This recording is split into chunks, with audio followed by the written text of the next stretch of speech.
Abra sua Bíblia no livro de Gênesis. Podem continuar dando glórias ao nome do Senhor, Jeová.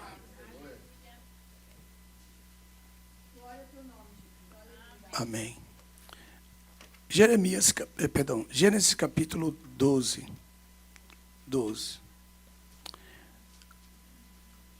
Verso 6. Gênesis 12, 6. Passou Abrão 12:6. Passou Abrão pela terra até o lugar de Siquém, até a planície de Moré. E nesse tempo os cananeus estavam na terra. 12, verso 7. Apareceu-lhe Jeová, o Senhor, a Abraão, dizendo: a tua semente darei esta terra. Então Abrão edificou ali um altar. E Jeová, o Senhor, lhe aparecera. E passou dali para o monte, ao oriente de Betel, se você puder marcar Betel, e armou a sua tenda, ficando-lhe Betel ao ocidente e Ai ao oriente.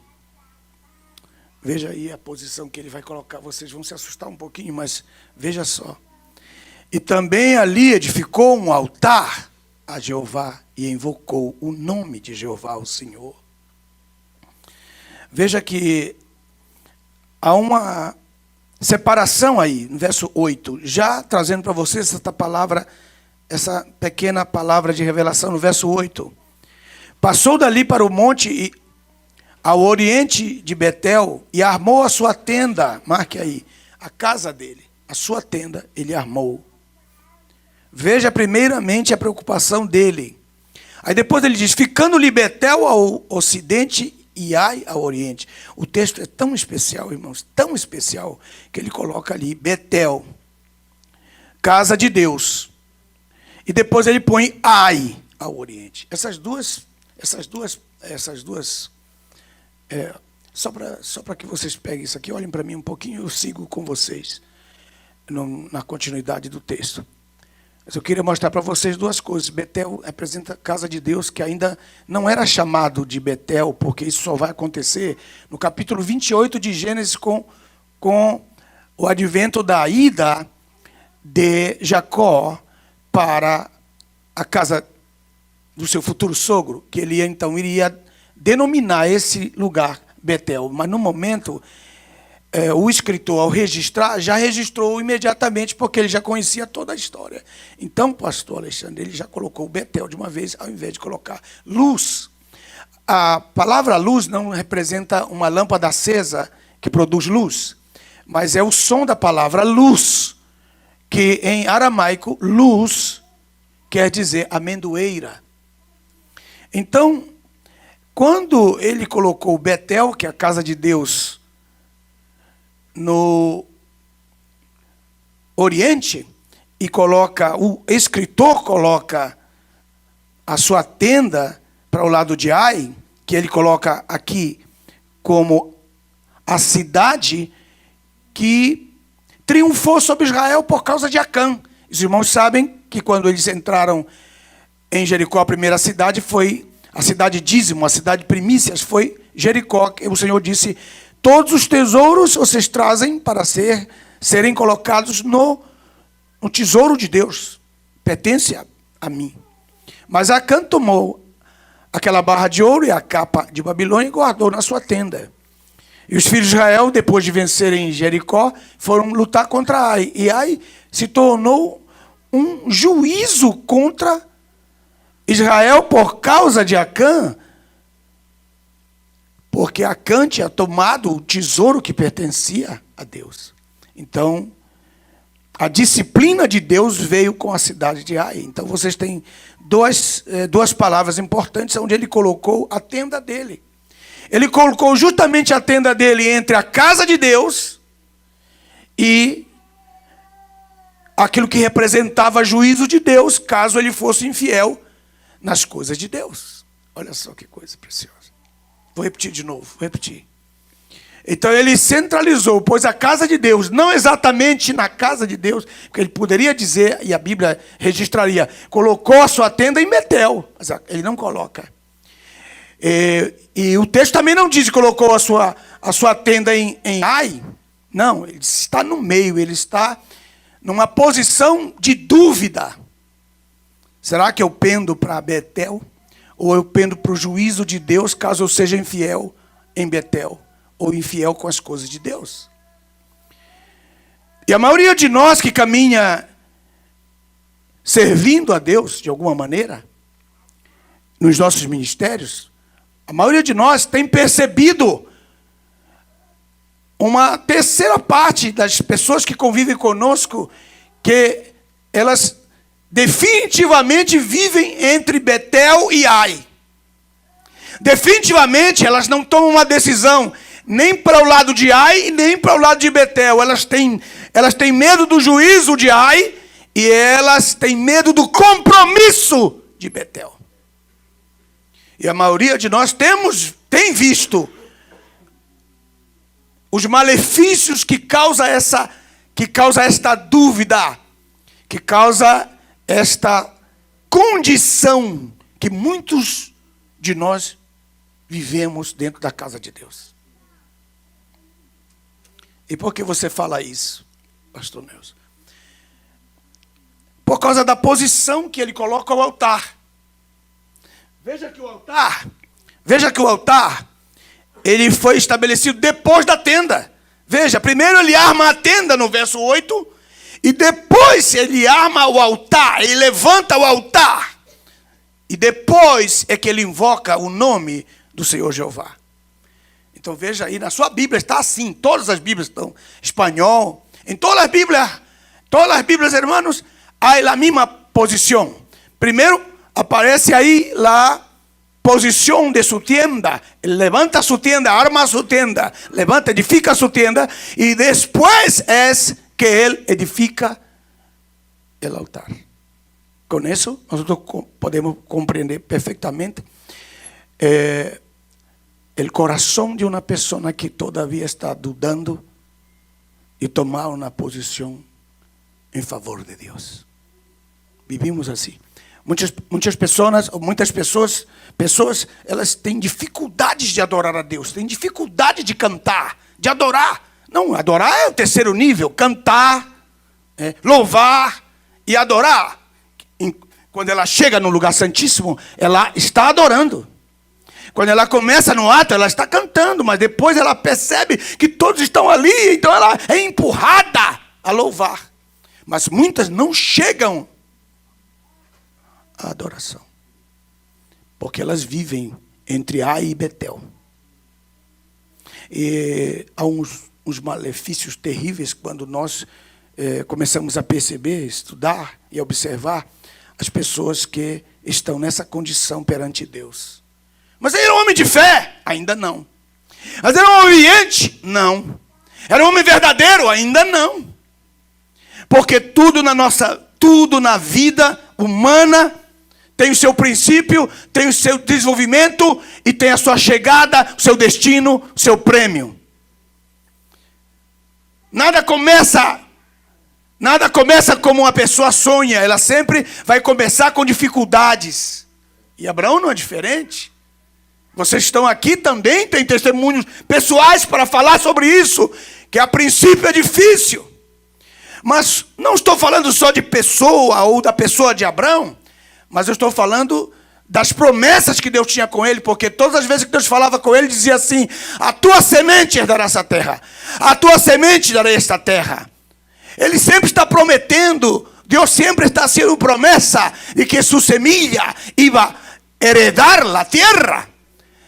Deus sempre está prometiéndole una bendición futura, pero involucra su descendencia, se involucra su semiente. Porque quando Deus faz promessa para todos nós, Ele não faz promessa só para nós, Ele inclui nossos filhos. Pensei que vocês iam dar um glória a Deus pensando neles. Vou repetir, porque quando Deus faz uma promessa para nós, Ele não está incluindo somente a nossa pessoa, Ele inclui nossos filhos e os filhos de nossos filhos. E ninguém de nós pode pensar somente em si mesmo quanto à promessa, porque Deus não está dizendo para ele, eu vou te dar a ti. Não, ele disse a ti e a tua descendência e os filhos da tua descendência. E algumas vezes ele fala no singular, porque ele está se referindo a Jesus, a tua semente.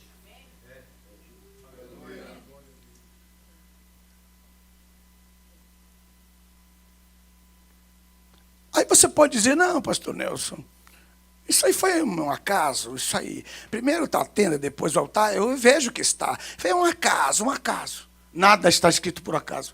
Nenhuma posição da palavra está por acaso. Eu percebi isso muitas vezes, muitas noites, muitas madrugadas, que eu não podia nem mudar uma palavra da sua posição. Porque eu ia transtornar o texto. Eu ia transtornar a mensagem futura de alguém ali. Eu queria provar isso. Queria que vocês vissem comigo. No capítulo 26, quando Isaac, filho de Abraão, vai passar pelas mesmas circunstâncias que o seu pai. Acompanhe comigo no texto. Capítulo 26, versículo 23. Versículo 23.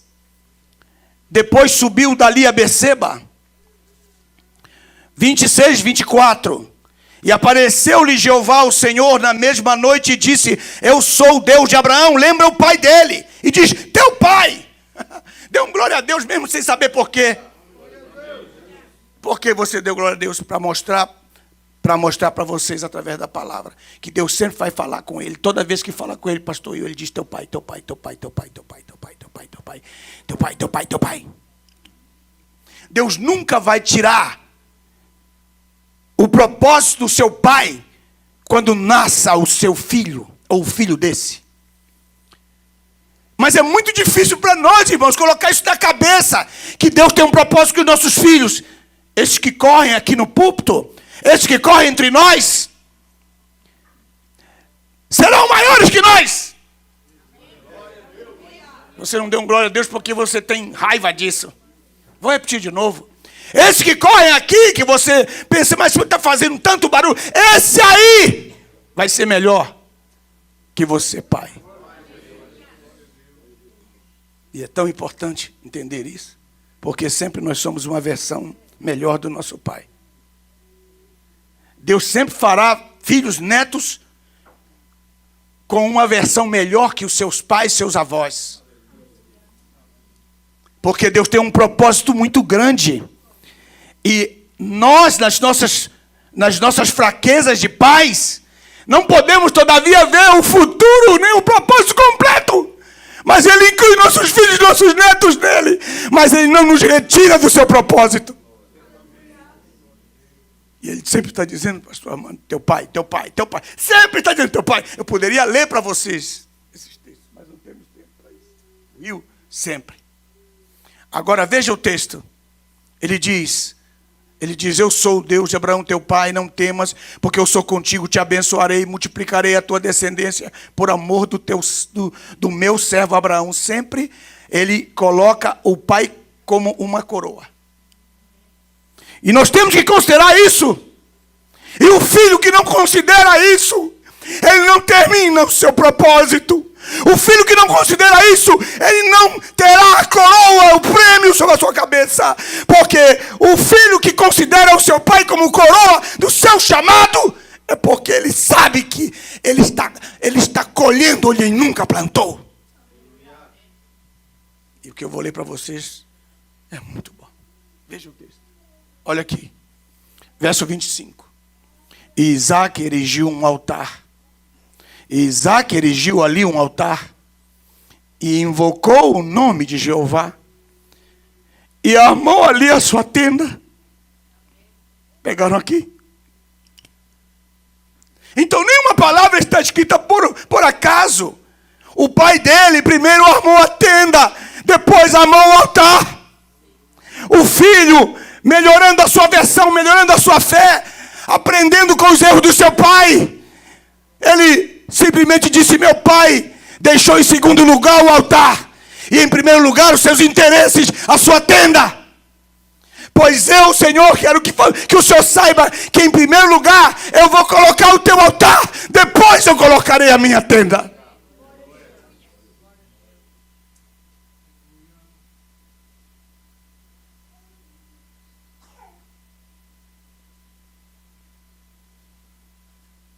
E eu pergunto para você, em qual dos dois grandes homens de Deus dos seus exemplos, você se coloca agora? Por que é difícil cultuá-lo? Por que é difícil ofertá-lo? Por que é difícil reconhecer que o Senhor é dono dos céus e da terra e Senhor dos senhores, o Elion, o Altíssimo? Por que é difícil considerar que Ele é digno do melhor que nós temos? Onde nós estamos vivendo? Irmão, quem vive entre Ai e Betel nunca vai armar o altar em primeiro lugar. Quem não toma uma decisão por Deus, por Betel, nunca, jamais colocará o altar em primeiro lugar. Aí você pergunta, e o que Deus fez com Isaac para que ele tivesse uma visão superior à visão do seu pai? Por que o seu filho teve uma decisão quanto a isso melhor que seu pai? Estão aí os dois versículos. A dúvida do seu pai entre Betel e Ai o levou a ser reprovado na prova. Quais os malefícios? Voltem para lá, porque eu vou voltar para cá para falar dos benefícios de quem coloca a tenda de Deus em primeiro lugar. Perdão, o altar de Deus em primeiro lugar. Os benefícios, mas primeiro eu preciso mostrar alguns detalhes importantes. O que vai acontecer com Abraão por ele estar nessa dúvida entre Ai e Betel? Quais são os malefícios que virão para ele, por ele não ter colocado o altar de Deus em primeiro lugar? Por não ter buscado em primeiro lugar o reino de Deus em primeiro lugar? Por que ele não fez isso? Quem vive no meio da dúvida, enrolado na dúvida, tomará decisões muito difíceis na hora da provação. Eu vou colocar os dois, porque agora eu já pus para vocês os dois textos. O pai coloca primeiro a tenda, depois ele põe o altar. O filho coloca o altar e depois põe a tenda. Está aí na sua Bíblia.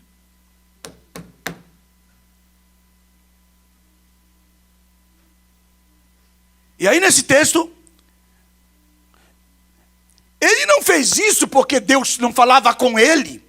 Não há justificativa para ele, porque você poderia dizer, pobre dele, ainda estava no princípio, mas Deus já havia aparecido para ele. Deus já havia dito, ei, no verso 3, olha só o texto, abençoarei os que te abençoarem, amaldiçoarei os que te amaldiçoarem. Ele disse no verso 2, farei de ti uma grande nação, abençoar-te-ei, engrandecerei o teu nome, tu serás uma bênção. Ele está recheado de promessas maravilhosas. Ele está recheado de bênçãos na sua frente, irmãos. Não havia como ele justificar, pastor João.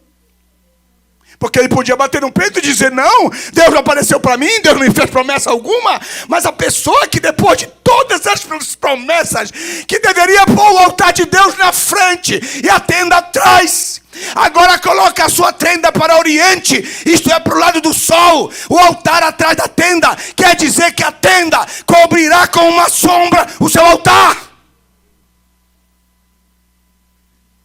Quero que Deus me abençoe nos Estados Unidos. Eu quero que Deus me honre nos Estados Unidos.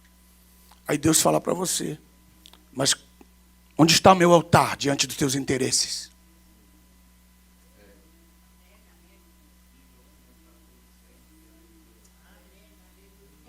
Isso aqui não é para você sair correndo, segurando geladeira, Remifly. Não, isso aqui é para você parar para pensar que isso aqui é seguro e firme. Essa palavra é forte e verdadeira. A sua dúvida, a sua condição de dúvida, esse ato de estar entre um e outro, vai levar você a colocar o altar de Deus atrás da sua tenda, seus interesses particulares. Primeiro o meu dinheiro, primeiro o meu dólar, primeiro a minha casa em Governador Valadares.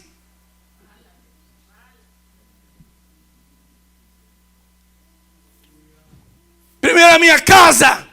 Depois que eu vou pensar nas coisas de Deus, daí, todavia ainda há tempo para eu pensar no ministério, ainda há tempo para eu pensar em ajudar a obra missionária, ainda há tempo de eu fazer alguma coisa por Deus, mas deixa eu construir a minha cobertura.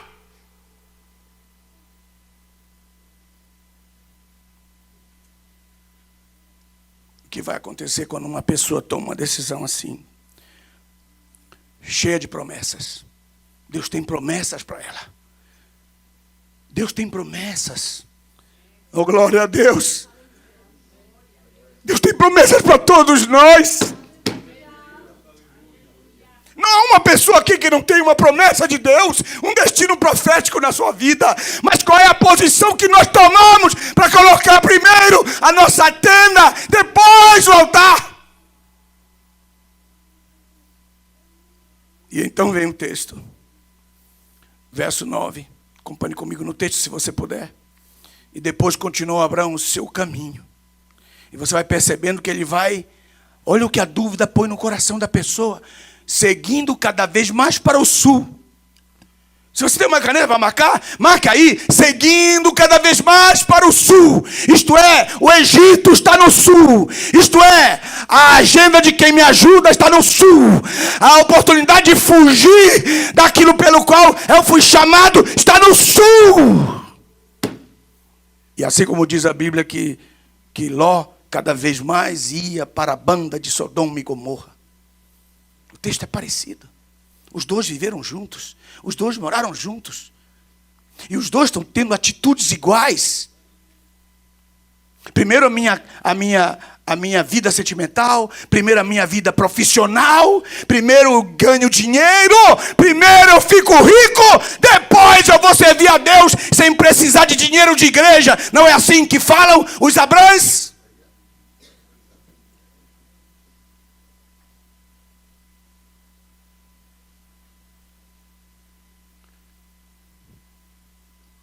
Foi todo mundo embora, o Will ficou só. Ninguém está falando nada. Aí o verso 10, acompanhe comigo. Olha aí, primeira prova. Havia fome naquela terra e Abraão desceu ao Egito. Então você vai chegar rumo ao lugar que sua intenção estabeleceu, meu Deus, meu Pai. E cada vez mais você vai para o sul. Aí Deus olha lá de cima e fala assim, eu estou vendo a intenção dele. O caminhar dele para o sul não é porque ele está peregrinando, é porque ele está tendo uma opção. Uma opção que ele vai tomar uma decisão por essa opção. Porque ele vai tomar a decisão por causa dessa opção.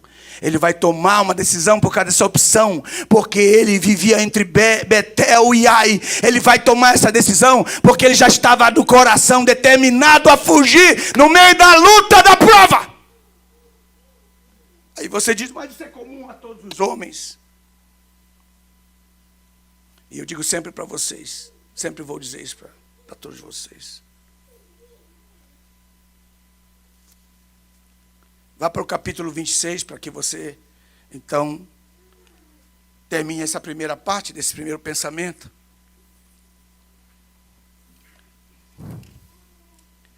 Capítulo 26, já o seu pai tinha ido. Começa a história do seu filho agora. Porque vai começar a história do seu filho. Queira você, ou não queira você, a história da sua segunda geração vai começar. Não tem saída. E quando ela começar, pode ser que eles, ou os seus filhos, ou ele, o seu filho, ou a sua filha, eles tomarão decisões bem diferentes da nossa, por causa que eles também são inteligentes que nem você. Não pense que os seus filhos não tomarão decisões também inteligentes. Eu li um pensamento no nosso post de um jornal de Washington, pastor. E ali, nos cantinhos assim do nome, tem um lugarzinho. Todos os dias eles põem uns pensamentos. Todos os dias. Até o dia de hoje. Desde quando se fundou o jornal. E eu recebi esse jornal. E eu fiquei impactado com um provérbio que eu li. E, deixa-me ver, em 1999. E estava escrito ali a seguinte frase: mesmo que os seus filhos não saibam e não conheçam as decisões que você tomou, eles tomarão decisões semelhantes às suas, mesmo que eles não tenham conhecido as suas decisões. eles farão coisas que você escondeu e que você fez, eles farão coisas iguais às suas, mesmo sem ter testemunhado o que você fez. E alguns deles, por uma ocasião tão linda, no meio do seu caminho ele tenha conhecido alguém de Deus, que fez uma análise do que o seu pai fez. Que ele tenha conhecido alguém que ama a Deus, como seu pai amou, mas que tenha feito uma reflexão daquilo que o seu pai fez. Seu pai fez. Por que você está falando isso? Olha o texto, acompanhe comigo. Capítulo 26, verso 1.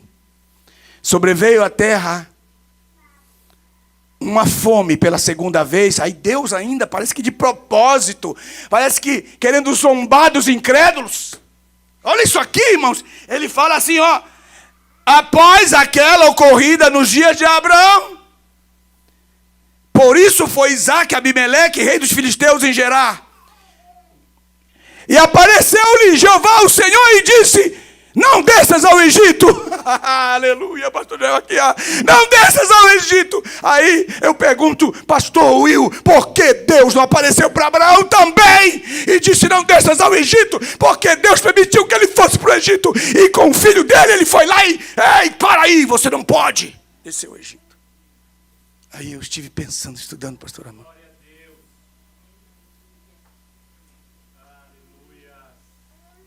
Pergunte para mim qual a resposta. A resposta é que Isaque nunca teve dúvida quanto a Betel e Ai. Pelo amor de Deus.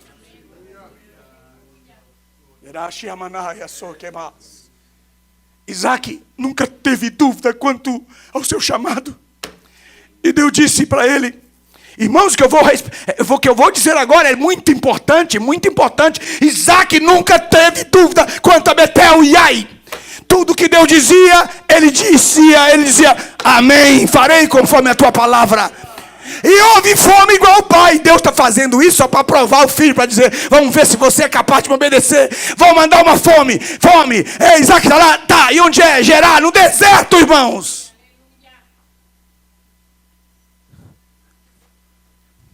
Will, pergunta para mim, por favor, por que Deus apareceu para ele e não apareceu para o pai?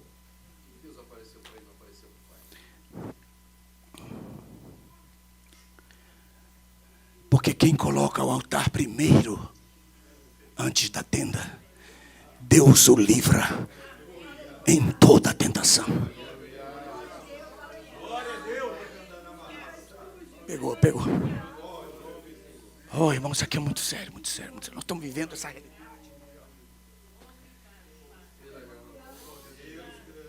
Qual o benefício, Senhor? Pastor Joel, o benefício do camarada colocar o altar na frente e depois a tenda atrás, Isaque. E quando nós tomamos uma posição, quando nós tomamos uma posição en la cual viene primero el altar de Dios y después nuestra tienda, nuestros intereses, y cuando nós colocamos a tenda atrás do altar e Deus na frente, e que buscamos em primeiro lugar o reino de Deus, quando vem a fome, Deus diz, olha aí, você não vai para o Egito porque eu vou impedir, porque você me colocou em primeiro lugar.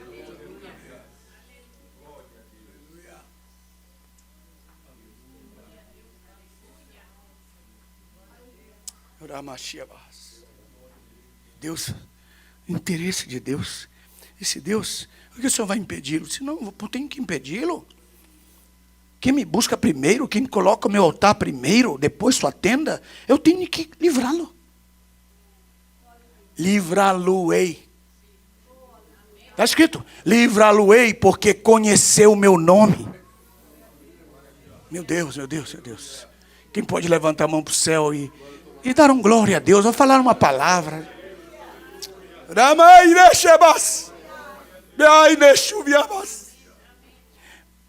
Ele toma essa decisão. Aí Deus disse, não desça, verso 2, 26:2, não desça ao Egito, habita nessa terra. Você vai habitar nessa terra. E no tempo da fome, oh meu Deus, isso aqui é maravilhoso. No tempo da fome, ele colocou uma semente, e por cada semente, na fome, Deus lhe deu a bênção de multiplicá-la. Olha, 100 por uma.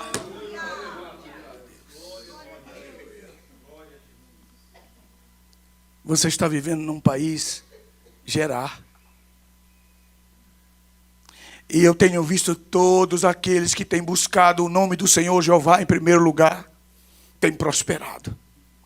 E todos os meus amigos que primeiro buscaram interesse nas suas próprias tendas, que venderam propriedades, venderam casas, e na hora de dizimar, mandaram metade dos seus dízimos borrifados lá para o Brasil.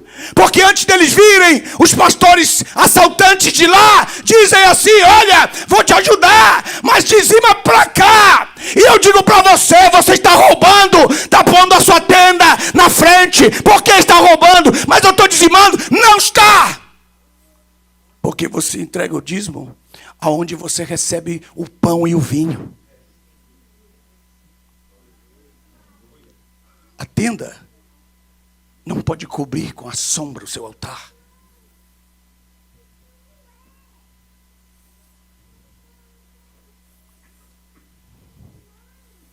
O que vai acontecer, os benefícios que você terá quando você colocar a tenda atrás do seu altar. Veja. Capítulo 26. Capítulo 26, versículo 12. Você já sabe qual é o seu coração. Porque no 25 ele coloca aí. Eu vou ler o 25 outra vez. Isaac erigiu um altar e invocou o nome do Senhor Jeová. Amou sua tenda. Ela está em segundo lugar. Ela está em segundo plano. Eu quero que vocês vejam, enquanto ele não fez aquilo, algumas coisas que aconteceram, pastor Armando, pastor Will, pastor Alexandre, todos que estão aqui. Veja que batalha você terá enquanto você não vir que é necessário você colocar em primeiro lugar o altar de Deus. Veja no capítulo 26, versículo 17. Versículo 17 diz: então Isaac partiu dali, acampou no Vale de Gerar, onde habitou. Isaac tornou a cavar os poços que foram cavados nos dias de Abraão. E diz de novo: seu pai. E que os filisteus entulharam depois da morte de Abraão. E deu aos novos poços os mesmos nomes que seu pai tinha dado. Grava bem essa parte aqui. Essa parte é fundamental nessa mensagem. Essa parte é fundamental aqui. Põe uma estrela, põe uma careta. Aí veja. E deu aos novos poços os mesmos nomes que seu pai tinha dado. Enquanto você não toma a posição de colocar o altar na frente, olha a luta que você vai ter. Verso 19. Os servos de Isaac, que cavaram naquele vale, acharam um poço de águas vivas de manancial. Irmão, que coisa mais tremenda. E você achar águas vivas, saíam para fora, vários metros. Meu pai, no deserto isso é demais, no tempo da seca. Que bênção isso aqui. É muito mais que ganhar dinheiro fácil. Verso 20. E os pastores de Gerar contenderam com os pastores de Isaac, dizendo: essa água é nossa. Depois o texto diz: e ele chamou o poço de Ezeque contenda, porque disputavam com ele. No verso 21, então cavaram outro poço, pelo qual também contenderam. Por isso chamou o Sidna, que quer dizer inimizade. Olha só as palavras. Primeiro, olha aí, contenda. Segundo, inimizade. Olha aí que você vai achar quando você não põe o altar de Deus em primeiro lugar. Olha o que você vai achar na vida. Olha o que você vai achar nos seus negócios, nas suas construções, nas suas empresas, nos seus propósitos. Olha o que você vai achar. E você pergunta para Deus: por que, Senhor, você não está comigo? Por que tanta inimizade, tanta contenda? E Deus assim, não fala nada para você. Você vai ter que vir em Los Angeles, no culto de aniversário da igreja, para ouvir um chaparrito. Olha isso aqui. Veja aí. Acompanhe comigo no texto. Versículo 21. Então cavaram outro poço pelo qual não contenderam, que é poço que não dá água. Ninguém vai contender. Por isso chamaram Sitna. Aí, versículo 22. Aí partiram dali para outro poço. E por isso não contenderam, pelo qual chamou de Reobote. Reobote significa lugar amplo, mas sem água. Dizendo, pois Jeová, o Senhor, pelo menos uma coisa nós temos aqui, largura. Haveremos de crescer na terra. Mas isso não aconteceu. Você vai ver aqui esperança de crescer, esperança de alcançar águas vivas, isto é, coisas extraordinárias, maravilhosas na sua vida, que possam mudar a história do seu nome, das suas empresas, dos seus destinos, das suas escolhas. Meu Deus. E agora vocês podem ver o verso 23, que ele não ficou com nenhum dos três. Verso 23, depois subiu dali para Berseba. Essa palavra Berseba aí tem um sentido para mim muito grande, porque vai acontecer um milagre. Oh, glória a Deus, quantos estão me entendendo? Faz um sinalzinho aí. É duro, pastor. Você começar um propósito assim, é isso que vai dar. Aí não dá. É isso que vai dar, não dá. Depois acha e diz, não dá. Vamos embora daqui. Irmãos, esse versículozinho aí que vocês estão lendo aí, que a gente lê rápido e não tem nem ideia do que significa, esse versinho aí que está perdido no capítulo 26, é o verso 23, parece que não tem nada aí, tem tudo, está tudo aqui.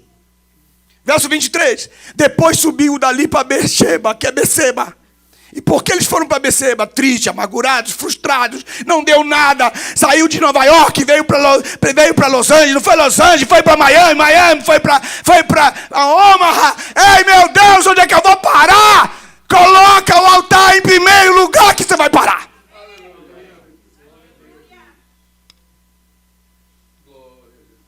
E agora, por que você está dizendo que esse versículo está perdido no capítulo 26? Porque lá na frente, você vai encontrar que há um benefício depois que ele toma uma decisão de colocar o altar no capítulo 26, verso 25. E ali ele diz, sabe uma coisa? Eu vou ter que colocar o altar na frente. Meu Deus. Eu vou ter que buscar em primeiro lugar o reino de Deus. Eu tenho que vestir a camisa dessa obra. Eu tenho que tomar uma decisão para ajudar, para levar, para arrancar isso aí. Eu preciso fazer alguma coisa. O que você tem que fazer? Põe o altar em primeiro lugar. Quem pode dar um amém aí, mesmo forçado? Aí, olha só. Benefícios, verso 26. Acompanhe comigo, camarada. Abre essa Bíblia, meu. Aí o 26. Então Abimeleque veio até ele em Gerar, com Auzate, seu companheiro, e ficou. Presta atenção aqui, que é o conselheiro dele. Auzate é o seu conselheiro.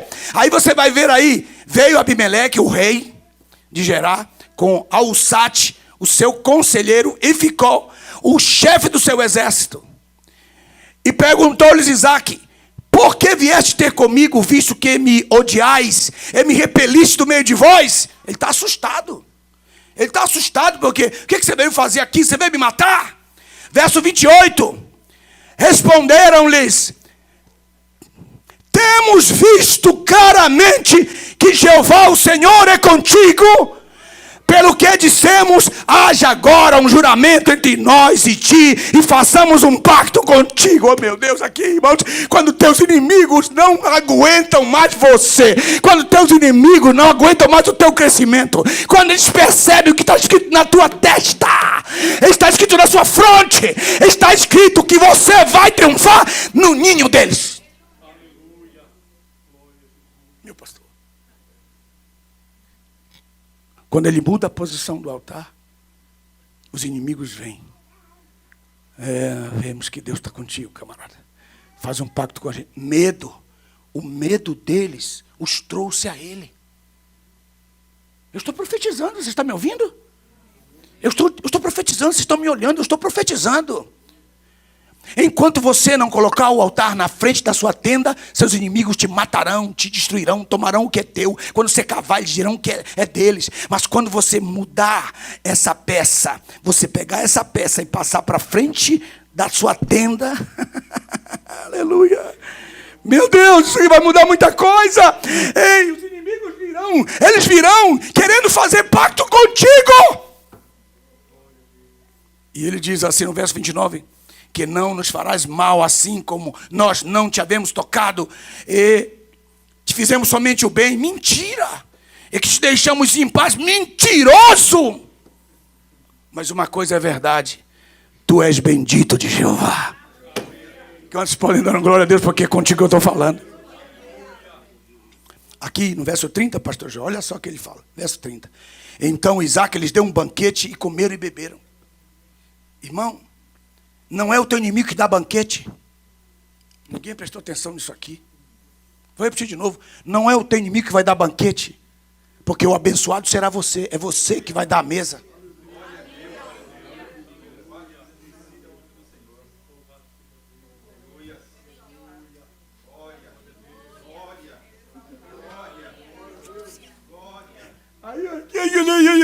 Aí diz assim: e levantaram-se de manhã cedo, juraram um ao outro, e depois Isaac os despediu, e eles se despediram em paz. Presta atenção para você dar um glória a Deus aqui.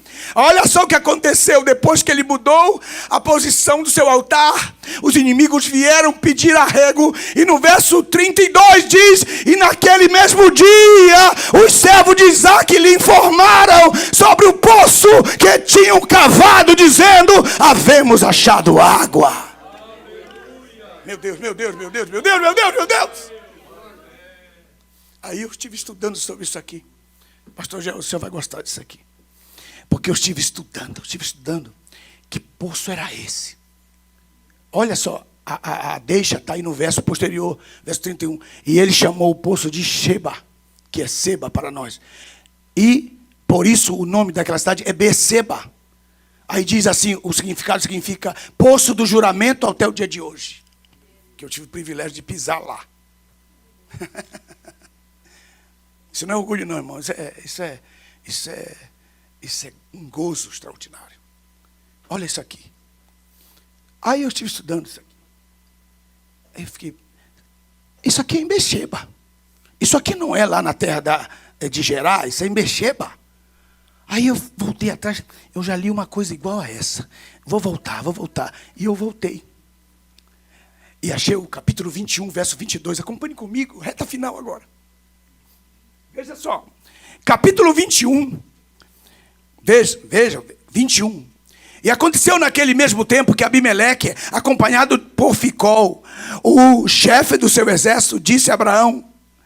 Veja, primeiro tem que ver algumas coisas aqui. Não posso passar por isso. Eu quero que vocês vejam comigo. Veja, são dois encontros com o mesmo rei. Só que o primeiro ele encontra no 21 com Abraão. E depois no 26 ele encontra com Isaac. Aí você vai ver a diferença entre os dois encontros. Meu Deus, a diferença. E qual é a diferença? A diferença, veja com os seus próprios olhos. Verso 22, aconteceu que naquele mesmo tempo que Abimeleque, acompanhado por Ficol, o mesmo cara que vai lá, o chefe do exército. Então só vão dois, só vai o rei e o Ficol.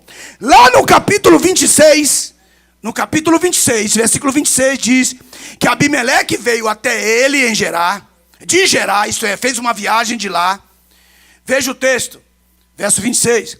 Aí ele vem com Auzate. Esse Auzate é o seu conselheiro. E depois ficou o chefe do exército. Então ele está trazendo uma pessoa diferente. Mas ele não está trazendo qualquer pessoa. Ei, igreja, escute isso. Ele não está trazendo qualquer pessoa. Ele está trazendo um conselheiro. O conselheiro disse: eu tenho que ir contigo, porque no encontro de Abraão eu não pude ir com vocês. Mas com Isaac eu vou ter que ir. Pergunte por quê. Os conselheiros são sábios. Os conselheiros são sábios. E eles estão dizendo: esse camarada é melhor que o pai dele. Nós temos que respeitá-lo. Eu quero conhecê-lo. Meu Deus! Irmão, vai chegar um momento que os conselheiros dirão: não deu para estar com Abraão, mas com esse filho dele eu tenho que ir, porque ele tem alguma coisa especial na vida. Os conselheiros da cidade, os conselheiros, às vezes até mesmo os negativos, virão até a tua presença. Olha só o texto, no 21, verso 23. Jura-me por Deus que não me tratarás com falsidade, como eles tinham feito. Aí ele fala aqui algo muito importante: nem meu filho, nem meu neto. Qual o mistério aqui? Qual o mistério? Irmãos, o conselheiro está dizendo: olha, esse camarada vai ter filho, ele vai ter neto. Igual você está pensando em ter neto, e filho e neto, ele também vai ter. Então pede conselho, pede ajuda, faz juramento com ele, para que ele jure até pelo neto. Irmão, isso aqui não é para qualquer cabeça, só você não está entendendo o que eu estou falando. Eu vou repetir de outra forma. Eu estou profetizando na tua vida. Eu estou dizendo que os seus inimigos vão olhar para você e está escrito na sua testa: vai ter filho vencedor, neto vencedor.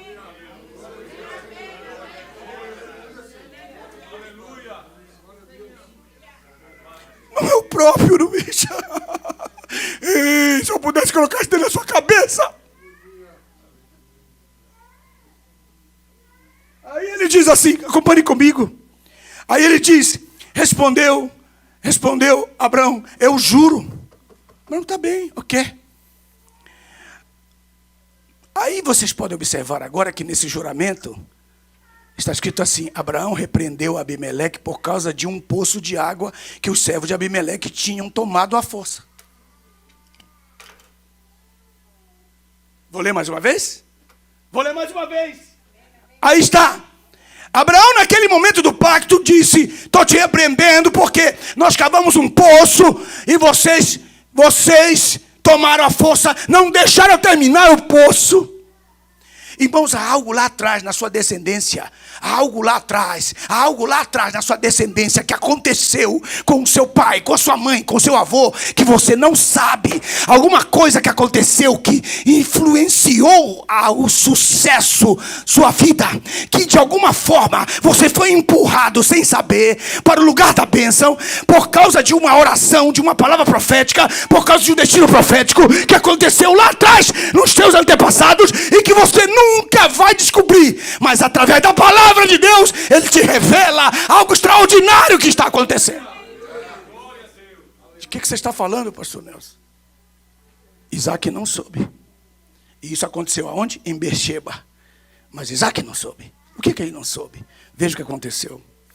Aí diz, veja, versículo 27. E tomou Abraão ovelhas e vacas, e deu a Abimeleque, e deu-as a Abimeleque, fizeram um pacto. E Abraão sabia que eles eram falsos. Abraão sabia que aquele povo não se podia confiar. O que Abraão fez? Capítulo 21, versículo 28. E Abraão pôs à parte 7 cordeiras de ovelhas, das ovelhas. Vou ler mais uma vez. E Abraão pôs à parte 7 cordeiras das ovelhas. O que é isso aqui? Pergunte para mim o que é isso aqui. Pelo amor de Deus, pergunte. É uma garantia, pastor Joel. Igreja é uma garantia do seu pai. Porque o seu filho não viu isso. Em que capítulo que eu estou? No 21. O seu filho acabara de nascer no verso 10. Então o seu filho não pode testemunhar isso. Então o pai dele, para garantir o futuro dele, porque lá no capítulo 26 ele está com mais de 40 anos.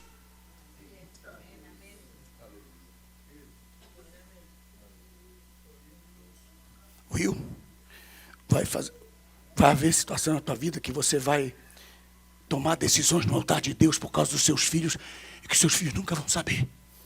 Mas Deus lá na frente vai revelar para eles.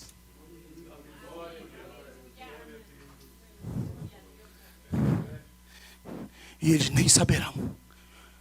Isaac estava recém-nascido no verso 10. Abraão disse: meu filho não vai ver isso. Mas eu já aprendi isso no altar.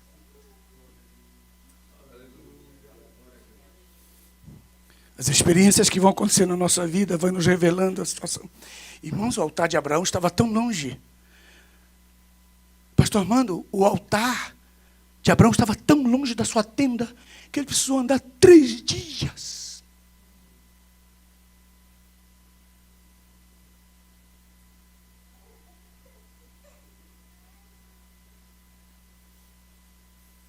Com o passar do tempo, nós vamos aprendendo.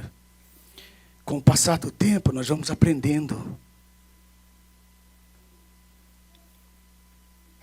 E Abraão disse, verso 30, acompanhe comigo. 21, 30. Respondeu Abraão, que tomarás estas 7 cordeiras da minha mão, para que me sirvam de testemunho. Dá um glória a Deus aqui. Vou ler de novo. Para que sirvam como testemunho de que eu cavei este poço. Pelo que chamou aquele lugar de Berseba, poço do juramento. Porque ali os dois fizeram esse juramento. Volte para o capítulo 26, para que eu prove para vocês o que eu quero dizer. No capítulo 26, quando eles tinham se despedido da mesma forma com Abraão, no capítulo 21, aleluia. Quando eles se separam no verso 31, e levantaram-se de manhã cedo, juraram um ao outro, e depois Isaque os despediu, e eles se despediram dele em paz. Onde eles estavam? Em Berseba. Por que eu sei? Pelo 23. Porque ele tinha abandonado os outros poços da frustração. E no 26, 32, meus irmãos, e naquele mesmo dia os servos de Isaque lhe informaram que o poço que tinham cavado, a enxada deu em cima do poço. Ah, meus irmãos, pelo amor de Deus. Meu Deus. Pastor Armando, a enxada dos camaradas foi bem em cima do poço, sem que Deus tivesse falado em profecia. A enxada dele foi em cima do poço, sem que um anjo viesse dizer.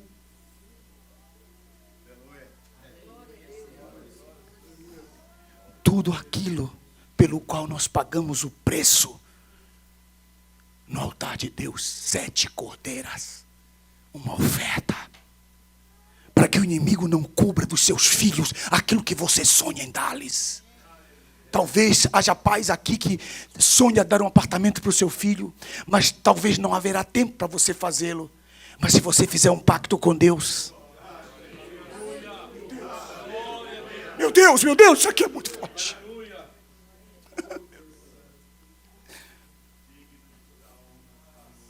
Irmãos, meu maior sonho é chamar o Maicon, o Mateus, o Júnior, a Elgis, meus filhos, e dar uma chave na mão deles da casa. Isso está próximo a acontecer. Diga amém para mim, para que eu diga amém para você. Amém. Amém. Não sinta envidia, irmão. Irmãos, eu estou profetizando a enxada, está me entendendo?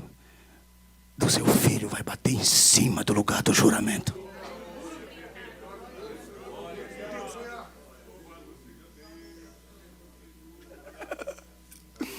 Deus, eu faço isso. Talvez eu não tenha o suficiente para entregar uma chave na mão do meu filho, mas eu estou fazendo isso, Senhor, eu estou sustentando esse missionário aqui, enquanto ele viver lá naquela cidade, daquele país, para que a enxada do meu filho acerte o alvo do seu coração, e que eles possam saber que um dia Abraão fez um pacto com Abimeleque e ainda pagou um preço por isso.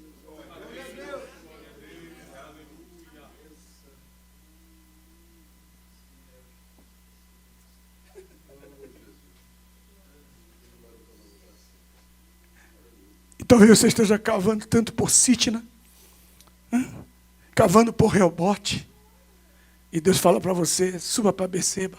É Deus que te leva para lá. Quem está me entendendo, pelo amor de Deus? Mano, Isaac, aqui não é, Isaac. Vamos, amigo, vamos. Senhor, pero Sitna, não vem descer isso. Vamos. E o texto vai caminhando. E quando... onde estás? Berseba. As 7 cordeiras que morreram por isso. 7 cordeiras que oyeron. 7 corderas que fueron depositadas en el altar de Dios por eso. Y elas equivalen a um sonho do seu pai.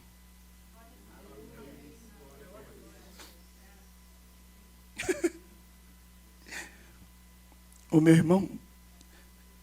irmão foi comprar uma casa em Salinas e perguntou: quanto é esse terreno aqui em Salinas, lá no Pará? Aí o dono disse: é tanto. Aí ele disse: é tanto? Vamos fazer assim, vou pagar em 4 vezes. Aí ele disse assim: não, esse terreno é do seu pai. Ele é teu. Ah, para com isso, irmãos. Deus maravilhoso e justo e verdadeiro. Que o Senhor te abençoe, Will. Parabéns, Will. Pastor Joel, parabéns pelo seu trabalho tão especial que você está fazendo no mundo inteiro. Esse trabalho tão lindo. Que Deus continue te dando força, porque está deixando legado e herança. Obrigado por existir. Obrigado, pastor Alexandre, também por ter feito parte dessa história. Que Deus te abençoe. E todos os demais, parabéns. Saiba que tem uma enxada que vai ser lançada em cima da tua bênção lá na frente. Muito obrigado. Glória a Deus. Bendito seja Deus.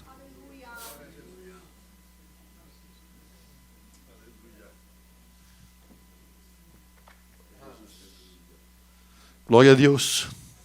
2 minutos. E lhe convido. Ponha-se sobre os seus pés, por favor. Ponha-se sobre os seus pés. Aleluia. Você ouviu a voz de Deus. Você tem que resgatar a herança do seu pai. Chame pelo mesmo nome. Ele guardou e pactuou com Deus por você.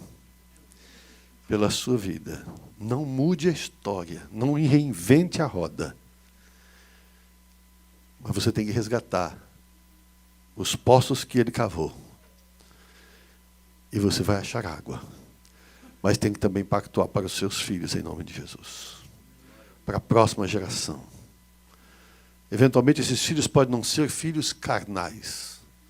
São nossos filhos na fé. São aqueles que ganhamos para Cristo. E essa noite é noite de pacto com Deus. Você quer fazer aliança com Deus? Sai do seu lugar e vem aqui à frente. Me ajuda, mamãe. Vem fazer aliança com Deus. Sabe que hoje Deus resgata o passado? Aliás, o pastor começou falando disso, de resgatar os nomes do passado.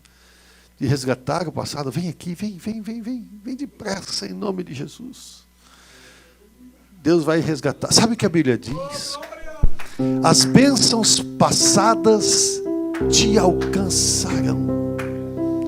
Sabe o que significa isso? A partir do momento que você confessar ao Senhor teu Deus e colocar o altar na frente da tenda e você disser: Senhor, a tua vontade em primeiro lugar, as bênçãos vão te alcançar, porque elas estão correndo atrás de você.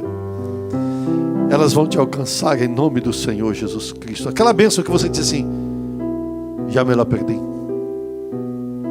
Já perdi, essa bênção passou, agora não dá mais. E de repente, quando você menos espera, a bênção te alcança. Bate no seu ombro. Ei! E você olha: o que você está fazendo aqui? O pacto foi resgatado.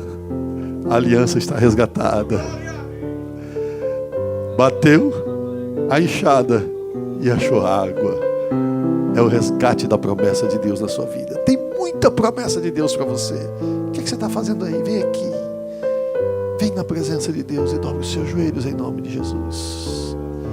É noite de aliança com Deus. Oh, Renamaia, Soreguelebe Popuragaxariandana. Essa noite Deus Levanta de volta a promessa na sua vida. Quando o pastor estava ministrando essa palavra, eu correndo para ver se conseguia anotar o máximo possível, enquanto estava gravando também. Olha, eu fiquei pensando, quantas bênçãos eu tenho para receber que eu nem imagino. De quantas coisas o meu pai fez aliança com Deus, por mim, pelos meus irmãos, pela nossa família. Quanta coisa. Tem bênção de Deus para você. Você fala, mas o meu pai não tinha aliança com Deus, o meu pai não servia a Deus. Pois está na hora de você enriquecer essa geração. Vem aqui fazer aliança com Deus em nome de Jesus. Está na hora de você fazer aliança com Deus e mudar a história de uma família, a história de uma família, a história de uma geração que vai passar de simplesmente uma família para uma dinastia. Deus fará da sua geração uma dinastia. Sabe o que é isso? Sucessão multiplicada a 30, a 60 e a 100, em nome de Jesus. Vamos orar. Pastor Armando, passe por favor para orar por nós outros. Eu sei que estava um poquito con la garganta un poco enfermo, pero tu bendición sobre nosotros, por favor.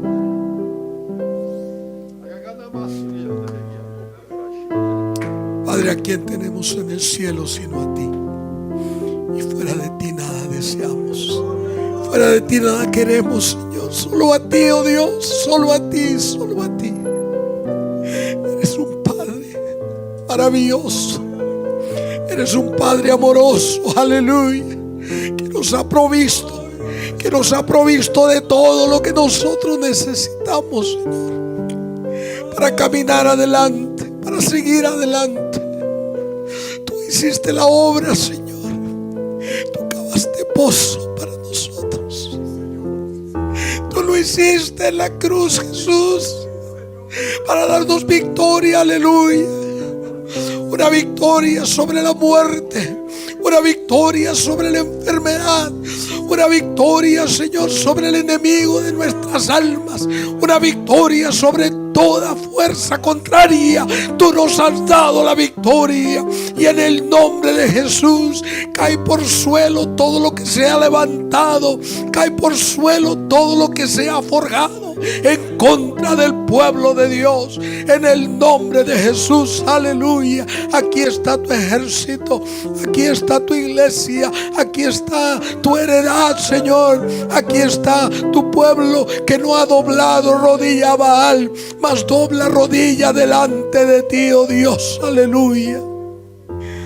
Recibe nuestro corazón, recibe nuestra alabanza, recibe nuestra gratitud, recibe nuestra humillación delante de ti, oh Rey de Reyes y Señor de Señores. Y en nombre de Jesús, recibe gloria, Señor. Recibe nuestro corazón humillado delante de ti. Recibe nuestra vida humillada delante de ti, Señor, y te reconocemos, aleluya, en todos nuestros caminos. Gracias por los hijos, gracias por los hijos espirituales, gracias por los nietos, los bisnietos, los tataranietos, por todas las generaciones, Señor, que son generaciones de bendición para las naciones hasta que tú vengas, aleluya. Bendice, Padre. Gracias por esta fiesta hermosa. Gracias por Pastor William, su familia, la congregación, los líderes, los obreros, los compañeros, Señor, aleluya. Dios, declaramos, Padre, que tu gloria postrera será mayor que la primera. Y recibimos promesas tuyas, Señor, y las declaramos sí y amén, sí y amén, en el nombre de Jesús de Nazaret. Gracias por nuestro pastor que lo has traído de lejos para bendecirnos, Señor, aleluya, en estos días de gloria. Gracias por tu siervo que ha predicado la palabra el día de hoy, Señor, aleluya, para levantar a tu pueblo en el poderoso nombre de Jesucristo de Nazaret. Mi alma te alaba, Dios. Glorifícate en cada vida en este altar. Glorifícate en cada vida en este altar, Señor, haciendo cosas maravillosas, cosas que ojo no vio, ni oído yo, ni han subido al corazón de hombre. Tú estás dando a este pueblo en este día, en esta noche. Has abierto puertas, Señor, aleluya, y has bendecido, porque nos has hecho la obra para que nosotros caminemos en ella. Oh Dios, gracias. Maravilloso Dios, maravilloso Dios. Sí, toda honra, toda gloria es tuya, Señor. Ori cantana más, otoro bobashika tatarabasika. Aleluya, aleluya. Gracias, Padre, gracias. Glória a Jesus.